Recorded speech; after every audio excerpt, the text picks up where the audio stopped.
বন্ধুরা, গলা চুলকানোর ভয়ে কি কচু শাক খেতে ভয় লাগতেছে? তো আজকের ভিডিও দেখলে কচু শাক খেলে আর কখনো গলা চুলকাবে না। একটা জিনিস দিয়ে কিন্তু বাজিমাত হয়ে যাবে। যারা কচু শাক পছন্দ করে না তারাও খেয়ে নিবে আঙ্গুল চেটে পুটে, ছোট থেকে বড় সবাই চেয়ে চেয়ে খাবে। তো কিভাবে এই ভর্তাটা বানিয়েছে একটা লাইক দিয়ে দেখতে থাকো। আসসালামু আলাইকুম বন্ধুরা, কেমন আছেন? আশা করি যে যেখানে আছেন আল্লাহর রহমতে সবাই অনেক বেশি ভালো আছেন। আলহামদুলিল্লাহ, আমিও ভালো আছি। এখানে দেখতে পারতেছো আমি আমার আঙিনা থেকে কিছু কচু পাতা কুজে নিয়ে এসেছি। কচু পাতা কিন্তু অনেক সময় বাজার থেকে কিনে আনতে হয়, আবার তবে আমাদের বাজার থেকে কিনতে হয় না। বাড়ির আঙিনাতে কচু শাক পাওয়া যায়, সেখান থেকে আমি শুধুমাত্র পাতাটা নিয়েছি। দেখতে পেয়েছো, সুন্দর করে অবশ্যই বেছে নিতে হবে। নিয়ে আমি কুচি কুচি করে কেটে নিচ্ছি। এই কচু শাক ভর্তার জন্য অবশ্যই কুচি কুচি করে কেটে নিবে, তাহলে কিন্তু খেতে অনেক বেশি ভালো লাগে। আর ডাঁটাগুলো নেওয়া যাবে না, শুধুমাত্র কচি পাতা দিয়ে এই কচু শাকের ভর্তাটা খাওয়া হয়ে যাবে। তো এমন একটা জিনিস দিব যেটা দিয়ে কচুর গলা চুলকানোর কোনো ভয় থাকবে না। আর শেষে একটা মশলা দেব যেটা দিয়ে হবে বাজিমাত। আজকের এই মজাদার কচু ভর্তার রেসিপিটা স্কিপ না করে সম্পূর্ণ ভিডিও দেখতে থাকো।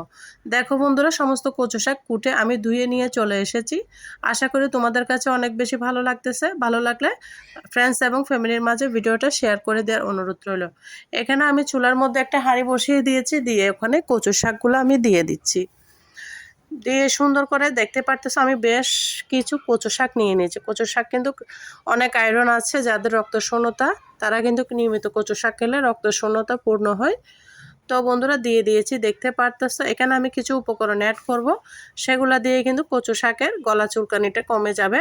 আর শেষে দেখলে তো অবাক হয়ে যাবে পুরো একটা রেসিপি। দেখো বন্ধুরা, এখানে আমি দিয়ে দিচ্ছি বেকিং সোডাটা দিলে যেমন গলা চুলকানোর চান্স থাকে না, তেমনি বেকিং সোডাটা দিলে দুটো উপকার পাওয়া যায়। একটা হচ্ছে গলা চুলকানির চান্স থাকে না, আরেকটা হচ্ছে কচু শাক অনেক সময় সিদ্ধ হতে চায় না।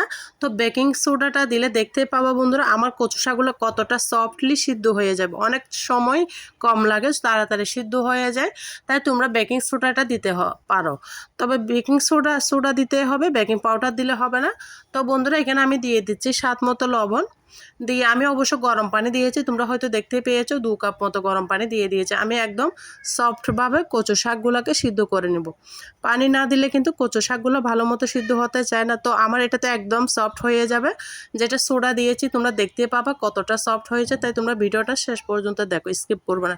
স্টেপ বাই স্টেপ দেখিয়ে দিয়েছি, আমি ঢাকনা দিয়ে রেখে দিয়েছি। দেখতে পারতেছো 2-3 মিনিট পর আবারও ফিরে এসেছি। দেখো এখনই কিন্তু 3 মিনিটে আমার কচু শাকটা কতটা সফট হয়ে গিয়েছে। তোমরা হয়তো দেখে বন্ধুরা বুঝতে পারতেছো, এটা তো বলে বোঝানো সম্ভব না। 3 মিনিট পরে জাস্ট আমি ফিরে এসেছি। তো এরই মাঝে দেখো কচু শাকগুলো কতটা সফট হয়েছে। মোটামুটি 5-7 মিনিট রান্না করলে একদম পারফেক্টভাবে সিদ্ধ হয়ে যাবে। আর বন্ধুরা, কে কোথা থেকে আমার ভিডিওটা দেখতেছো অবশ্যই ছোট্ট একটা কমেন্টসে আমাকে জানাবা, তাহলে আমি তোমাদের সবাইকে ধন্যবাদ জানাতে পারবো।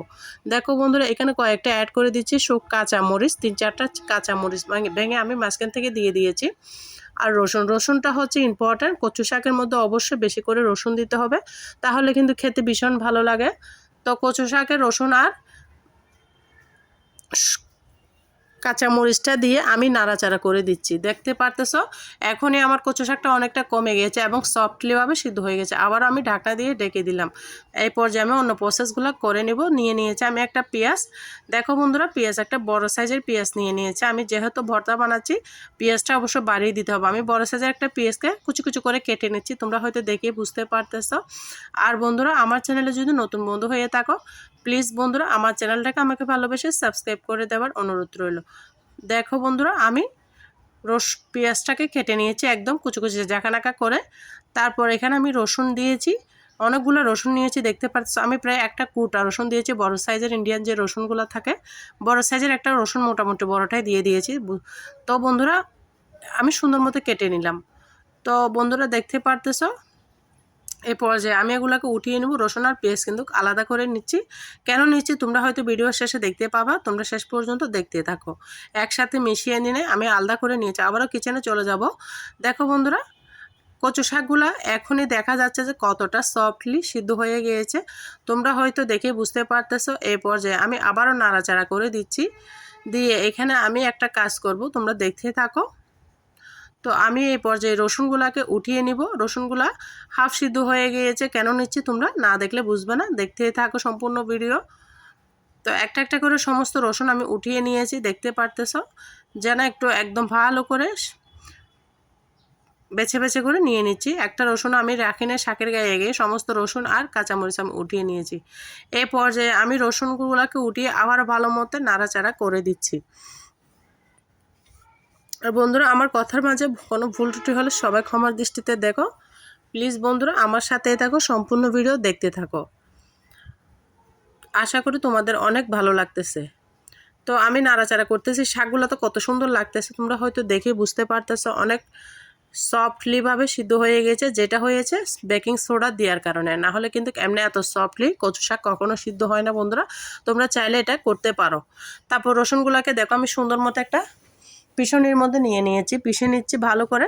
তারপর কচু শাকগুলো আমি গরম অবস্থায় কিন্তু নিয়ে নিচ্ছি, ভালো করে পিষে নেব। সফটলিভাবে সিদ্ধ হয়ে গেছে, তারপরে যেন আমি কোনো কিছু না থাকে তার জন্য একদম মিহি করে এই কচু শাকগুলোকে আবারও ভালো করে পিষনি দিয়ে পিষে মিহি করে নিচ্ছে। তোমরা দেখে হয়তো বুঝতে পারতেছো কচু শাকের কালারটা কতটা সুন্দর হয়েছে। এখানে কোনো বাটা মশলা ব্যবহার করবা না, শুধুমাত্র এই অল্প উপকরণ দিয়ে এই মজাদার ভর্তার রেসিপিটা হয়ে যাবে। এরকম একটা ভর্তা থাকলে কিন্তু এক থালা ভাত নিমিষে খাওয়া হয়ে যাবে, টেরই পাবে না যে কখন তোমার ভাতের প্লেট খালি হয়ে গিয়েছে। এতটা সুস্বাদু বন্ধুরা, যারা শাক লাভার, ভর্তা লাভার, তাদের জন্য বলতে পারো আজকে আমার সহজ ভর্তার রেসিপিটা। এখানে আমি আবারও কিচেনে চলে এসেছি, দিয়ে দিলাম পরিমাণ মতো তেল। কচু শাকের মধ্যে অবশ্যই বেশি করে তেল দিতে হয়, না হলে কিন্তু কচু শাকটা ভালো লাগে না। তোমরা চাইলে এমন অবস্থায় সরিষার তেল দিয়ে মেখে খেতে পারো, তবে আমি যে স্টেপটা দেখাচ্ছি সেটা হচ্ছে পারফেক্ট, কারণ কচু শাক এমনি ভর্তা বানালে অবশ্যই গলা চুলকাবে। আমি যেভাবে দেখাচ্ছি স্টেপ বাই স্টেপ, তোমরা যদি সেটা ফলো করো তাহলে আর কখনো গলা চুলকানোর ভয় থাকবে না। তো এখানে আমি 3টা মরিচ দিয়েছি, যেহেতু আমি কাঁচা মরিচ দিয়েছি।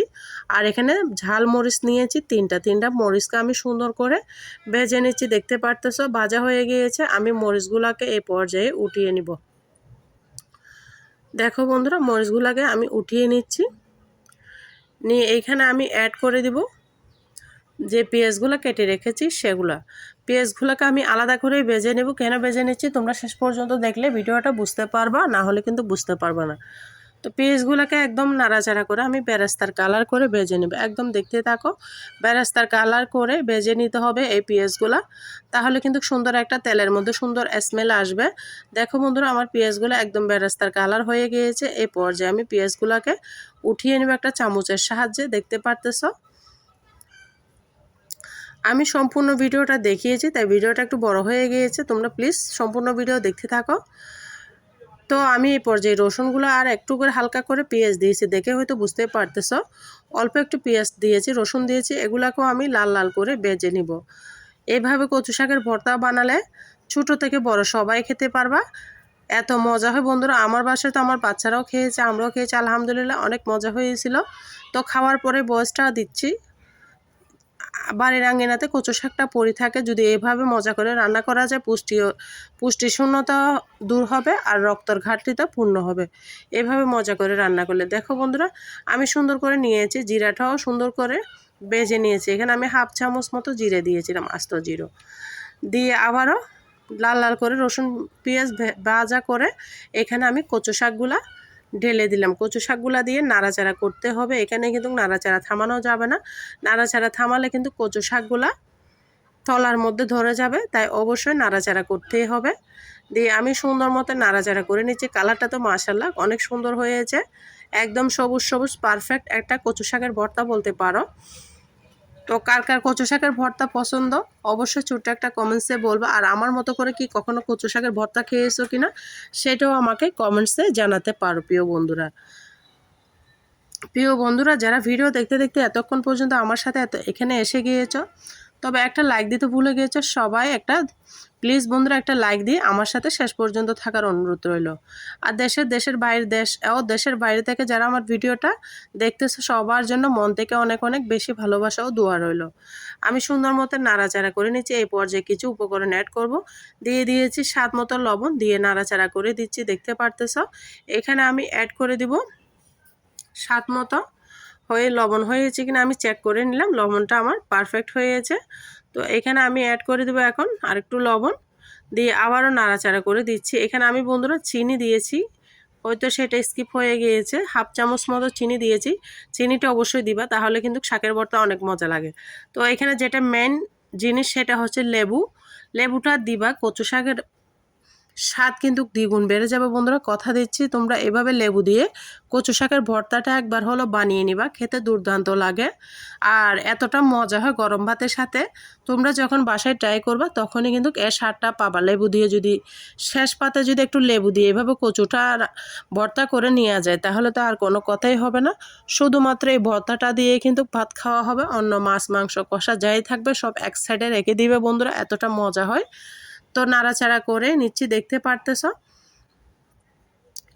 নাড়াচাড়া করে একদম শুকিয়ে নিতে হবে, এখানে কোনো প্রকার পানি রাখা যাবে না, একদম ঘন করে কচু শাকটাকে বানিয়ে নিতে হবে। এই পর্যায়ে দেখো আমার নাড়াচাড়া হয়ে গিয়েছে, কতটা সুন্দর লাগতেছে কালারটা। তো এখানে আমি যে পেঁয়াজ বেরেস্তা করে রেখেছি সেটা হালকা করে দিয়ে দিচ্ছি, যেন একটা সুন্দর ফ্লেভার বা স্মেল আসে সেই জন্য। দিয়ে আবারও আমি নাড়াচাড়া করে দিচ্ছি, দেখতে পেয়েছো এই বেরেস্তাটা দিলে শেষে অনেক সুন্দর একটা ফ্লেভার আসে। আর এখানে আমি দিয়েছিলাম টালা জিরার গুঁড়া, টালা জিরার গুঁড়াটা দিলেও কিন্তু অনেক বেশি মজা হয়। আমি সব কিছু দিয়ে দেখিয়েছি, তোমরা এভাবে বানিয়ে নাও। টালা জিরাটা হচ্ছে অপশনাল, দিলে অনেক মজা হবে আর না দিলে কোনো সমস্যা নেই। তো পরিবেশন করে দেখিয়ে দিলাম কতটা লোভনীয় হয়েছে, হয়তো তোমরা দেখে বুঝতে পারতেছো বন্ধুরা। আর কেমন হয়েছে আমার রেসিপিটা অবশ্যই ছোট্ট একটা কমেন্টসে জানাবা। আর তোমরা যারা ধৈর্য ধরে আমার সাথে ভিডিও দেখতে দেখতে এতটুকু এসে গিয়েছো, সবার জন্য অনেক অনেক বেশি ভালোবাসা। আর সবাই ভালো থাকো, সুস্থ থাকো। যে কোনো রেসিপি ভিডিও নিয়ে তোমাদের সামনে আবারও হাজির হব। ততক্ষণ পর্যন্ত সবাই ভালো থাকবে, নিজের খেয়াল রাখবে। আর আমার রেসিপিটা কেমন হয়েছে ছোট্ট একটা কমেন্টস করে জানিয়ে দিবে। সবাই ভালো থাকবে, সুস্থ থাকবে। আল্লাহ হাফেজ। আসসালামু আলাইকুম রহমতুল্লাহি ওয়া বারাকাতুহু।